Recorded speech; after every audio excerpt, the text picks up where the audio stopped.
আসসালামু আলাইকুম। উম্মুল মুমিনিন উম্মে হাবিবা বিনতে আবু সুফিয়ান রাদিয়াল্লাহু তাআলা আনহার জীবনী পর্ব ১।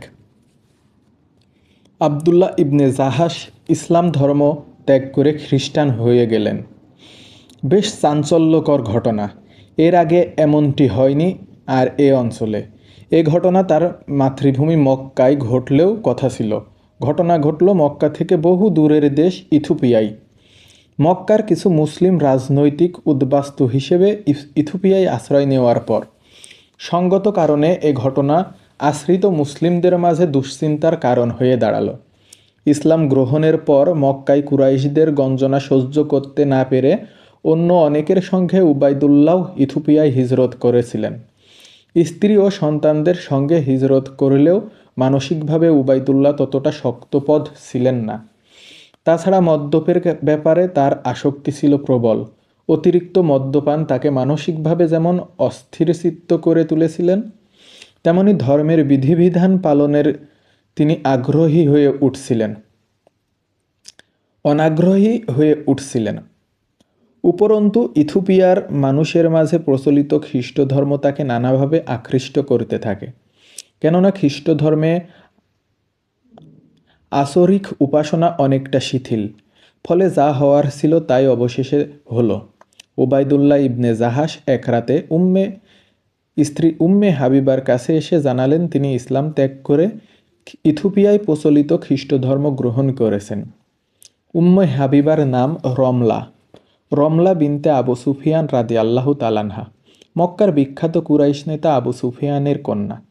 ইসলামকে অবদমিত করতে মক্কার যে কজন ব্যক্তি সবার শীর্ষে ছিলেন, আবু সুফিয়ান তাদের অন্যতম। রাসূলকে নিরীপণ করার অন্যতম হোতা ছিলেন তিনি। এমন ব্যক্তির মেয়ে এবং মেয়ের জামাই ইসলাম গ্রহণ করে ফেলল মুহাম্মদের ধর্মে আকৃষ্ট হয়ে। বেশ হইচই ফেলে দেওয়ার মতো ঘটনা ছিল। উম্মে হাবিবা ইসলাম গ্রহণ করেছিলেন নবুয়ত আবির্ভাবের কিছুদিন পরই। স্বামী স্ত্রী উভয়ে একসঙ্গে ইসলামে বিভাসিত হয়েছিলেন, কিন্তু তার পিতা ইসলাম ও ইসলামের নবীকে চিরতরে দুনিয়া থেকে বিদায় করে দেওয়ার ষড়যন্ত্রে লিপ্ত থাকেন সব সময়। তার কন্যা হয়ে ইসলাম গ্রহণ করা কতটা দুঃসাধ্য ছিল তা বুঝতে অসুবিধা হওয়ার কথা নয়।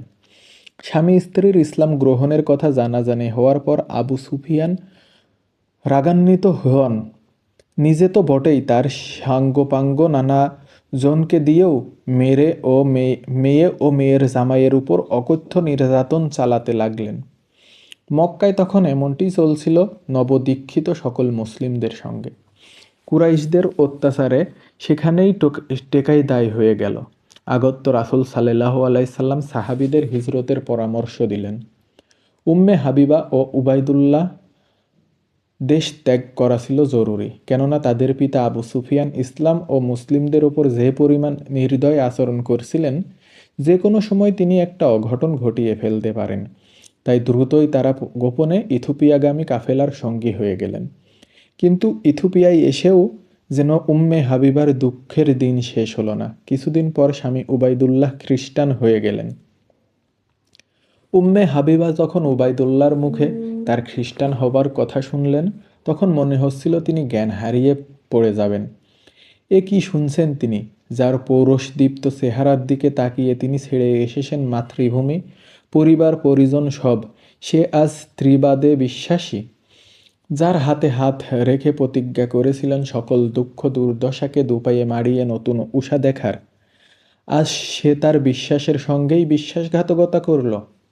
উম্মে হাবিবা আর কিছু ভাবতে পারেন না, ব্যথায় ভেঙে পড়লেন। উবাইদুল্লাহ অবশ্য স্ত্রীর বেদনা খুব একটা ব্যথিত হলেন না। তিনি বরং উম্মে হাবিবাকে তার মতো খ্রিস্ট ধর্মে দীক্ষিত হতে বললেন এবং নিজের স্বামিত্বের অধিকার নিয়ে তার উপর নানাভাবে চাপ প্রয়োগ করতে লাগলেন। উম্মে হাবিবা ঘৃণা ভরে তার প্রস্তাব ফিরিয়ে দিলেন।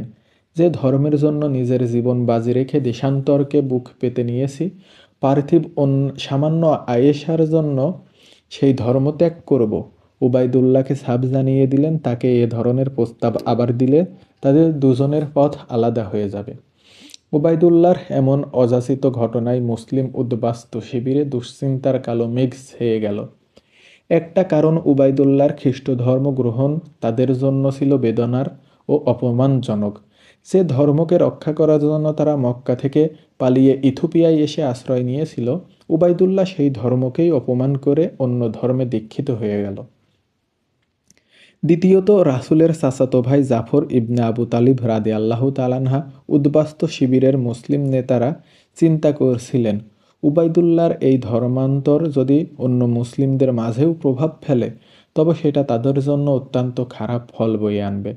বিষ ফোড়ার মতো আরেক সমস্যা ছিল, মক্কার কুরাইশরা আশ্রিত মুসলমানদের ফিরিয়ে নিতে ইথিওপিয়ার রাষ্ট্রপ্রধানের কাছে তাদের দূত পাঠাচ্ছে। তারা যদি উবাইদুল্লাহর ইসলাম ত্যাগের কথা জানতে পারে, তবে এর পেছনে জোরে সোরে ইন্ধন জোগাতে শুরু করবে।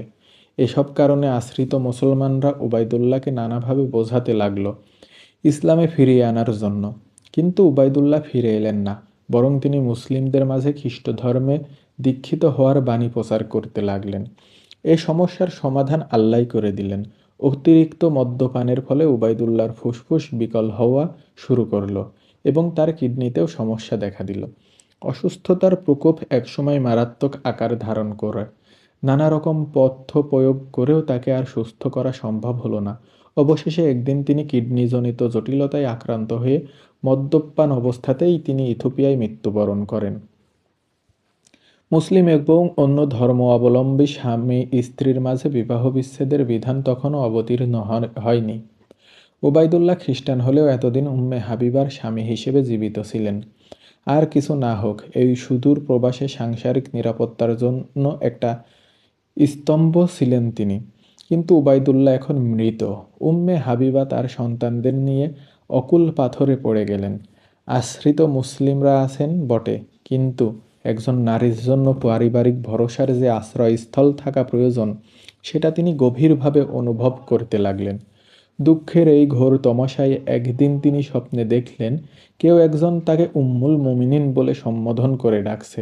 তিনি স্বপ্ন দেখে ধড়ফড় করে জেগে উঠলেন। এ এক অন্য রকম অভিজ্ঞতা।